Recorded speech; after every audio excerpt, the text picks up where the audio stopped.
Hi guys, welcome to today's video. It's another Friday and I am here as usual, being thankful and grateful for everything that has been happening to me. I'm really thankful for my life, everything that has been happening all my life, especially last year and the beginning of this year. Okay, and I'm not only referring to the good things, I'm also referring to the bad things that are happening, that will still happen. Alhamdulillah, I'm thankful to Allah for everything. But everybody who is growing up and is young looks for a future that is going to be good for them, right?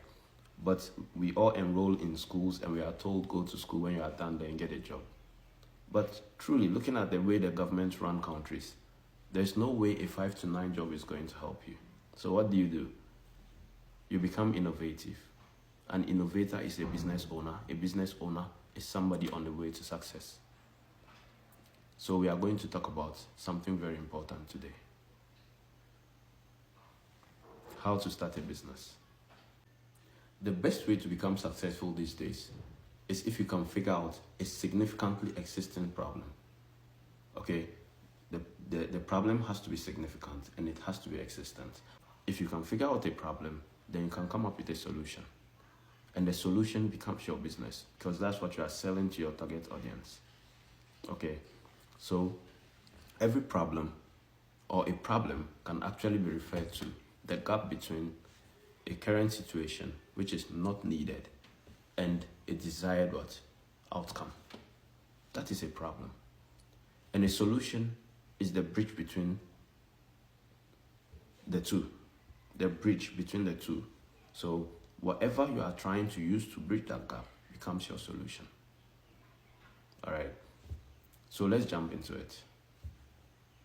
When we talk about a problem, we need to write down a problem statement, because then a problem statement is a refined write-up of the gap between a situation which is not desirable and an outcome which is desirable. Once you're able to refine this statement, you are on your way to finding a solution, and your solution becomes the business. So every problem statement follows a criteria and a framework. This criteria is called the SMART criteria. That's the SMART criteria. And also the 5 W's plus H framework. Let's take them one after the other. The SMART criteria represents the S, which is a specific problem. The S represents specificity. You have to be able to specify what the problem is. The problem has to be specific in simple terms. The M represents measurable. You can't just get up and start solving a problem which can really not be measured, meaning you can't really tell the extent of the problem. If you can't tell the extent of a problem, how do you solve it? Because if you are targeting a particular audience, you have to know their issue, right? And the issue has to be able to be measured so you can know the solution you are providing. The next one is A, which is the achievability of the problem or the attainability of the problem, meaning the problem has to be what? The solution to that problem has to be attainable or achievable, which self-explains itself. And the R, which refers to relevance. Your problem statement has to be relevant, or in other words, it has to be realistic. Meaning, if you are solving that problem, what change does it bring? What impact does it bring on the lives of the people who are facing that problem? That's the relevance. And it has to be realistic in a sense that it should be a problem that actually exists. If you solve a problem that doesn't exist, how do you have a business? Your business would also not exist. It would just be a Ponzi scheme. Then the third one, which is time-bound, meaning your problem has to be such that the solution will be between or within a period of time, which can actually be what? Sourced out. So that's the SMART criteria. Now, the framework, which I referred to earlier as the 5 W's plus H framework, that represents the what, the who, the where, the when, and the why. Then the H represents the how. So let's talk about them one after the other. When we talk about the what, we are referring to what the issue is, which is still the problem. Figure out the issue. What is it? Now that you figured out the issue, then we move to the who. Who is it affecting? We've talked about the target audience, the core target, or the core target that you are trying, the core audience that you are trying to solve the problem for. They are the who.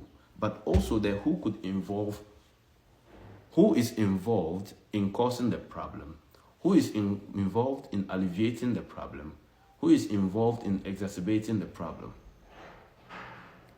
Okay, once you can tell these three things, then you are on your way. The third W, which is the where, the geographic location. You should be able to figure out where the problem is happening. If not, you can't solve it. You should also be able to tell where the problem started. That's also very important. The problem could start somewhere and end up in another particular geographic location. This is important. You have to note this. Then we go to the next one, which is the when. The timing is very important. You need to know how long the problem has been in existence and when it occurs. Which brings you to when you think the problem can actually be what? Solved. So that it won't be in existence anymore. Right? Then the next one is the why. Ask yourself, why is this problem happening? What is, where, what, the where, the why, the who. All these things together will tell you why. There is something that is causing the problem. Figure out what, that's the reason behind it. Now that you've figured out the reason behind it, you've clearly defined your problem. But then, it's just a problem, and you need to build a business, and your business is usually the solution, like we said. So now that we are done dealing with the W's, let's move to the H. The H is the how, all right? It means, how are you going to solve the problem? Now you know your problem, how do you solve it? So we look at the processes you are going to follow to solve the problem. So your methodology, your whole process of solving the problem, actually how you solve the problem, basically that's what it means, all right? And also how the outcome will come about. This is your how. And this is the whole idea behind defining your problem statement. Once you get it right, your solution follows, okay, which we'll be talking about in the next video. If you enjoyed this content, hit the like button and follow for more. Also, I would like you to share with others so that they can also enjoy and learn from this. Go to the link in my bio. That's the link to my YouTube channel, the Dr. Med channel. Hit the subscribe button and let's enjoy this together.